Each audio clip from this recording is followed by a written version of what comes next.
بتقولي من النهاردة أنت بتاعي. بصت لها باستغراب وقلت لها نعم؟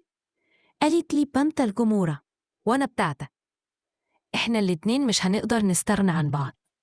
قالت لي إحنا حابين بعض قوي وعمرنا ما كنا مجرد قرايب أو أصحاب، من وإحنا صغيرين وإحنا دايما سوا في كل حاجة، صورنا، ضحكتنا، أسرارنا. دلوقتي لما كبرنا إزاي هنفترق؟ قلت بحزن طب والعريس اللي جاي أعمل إيه فيه؟ مش هتقدري ترفضيه، بس في نفس الوقت أنا مش عارفة أعيش من غيرك. سألتها طب وبعدين الحل إيه؟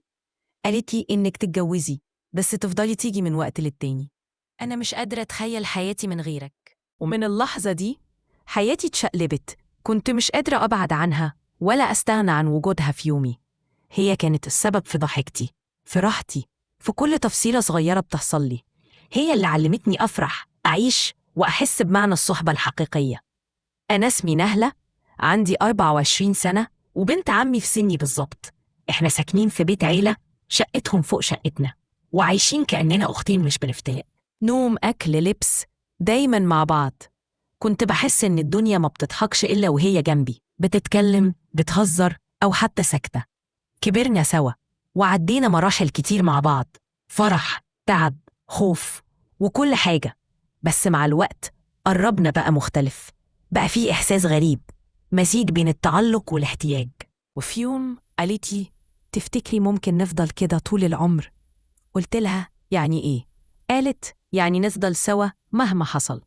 ضحكت وقلت الناس هتقول علينا إيه؟ ردت وهي بتكتم دموعها خلي الناس تقول اللي تقوله، أنا مش قادرة أبعد عنك يا نهلة. فضلنا ساكتين لحظة، والهدوء بينا كان مليان مشاعر مش مفهومة. كنت حاسة بخوف، بس كمان ده حنين، خوف من الفراق وحنين للأيام اللي جمعتنا من غير قيود. من اليوم ده وأنا بقيت عايشة بين نارين، قلبي معاها وعقلي بيقولي إن الطريق ده صعب.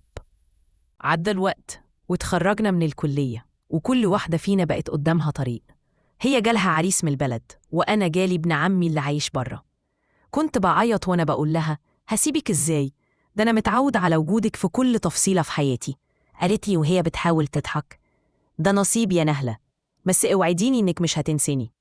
قلت لها أنساكي إزاي وأنا كل ما أتنفس بحس إنك جزء مني. كانت بتضحك بس عينيها بتحكي وجع كبير قوي. أهلي ضغطوا عليا، قالوا لي يا بنتي الراجل ده محترم ومقتدر، هيوفرك حياة كويسة. بس محدش فهم إن الحياة بالنسبة لي كانت في وجودها. كنت بخاف من السفر مش علشان الغربة، لكن علشان بعدها. هي كانت بتقولي هتسيبيني حياتي لوحدي، وأنا كنت برد عليها وأنا ببكي، قلبي مش راضي، بس غصب عني. كل يوم كنت بنام وأنا بفكر فيها وبصحي على فراغ مكانها. دلوقتي وأنا خلاص على وش جواز وسفر، حاسة إني تايهة، مش عارفة أفرح ولا أزعل. فرحانة إن حياتي هتبتدي، بس زعلانة إن جزء مني هيفضل ورا، في بيتنا، في ضحكتها، في تفاصيلها. كل يوم بتكلمني وتقولي خايفة يا نهلة، وأنا برد عليها وأنا أكتر، بس لازم نمشي. يمكن الزمن يغيرنا، يمكن البعد يوجعنا، بس أنا متأكد إن بيني وبينها حبل خفي مش هينقطع، ولا حتى لو اتفصلت بين بلاد وبحور. أنا نهلة، ودي كانت حكايتي، حكاية عن حبين مش قادرين يعيشوا من غير بعض، بس مضطرين يكملوا كل واحد لوحده. قولولي يا ترى البعد ممكن ينسي؟ ولا في حاجات بتعيش جوه القلب مهما عدى الزمن؟ لو القصة لمستك ما تنسوش اللايك والاشتراك، علشان دايما نحكي مع بعض حكايات من القلب. باي باي يا أجمل متابعين.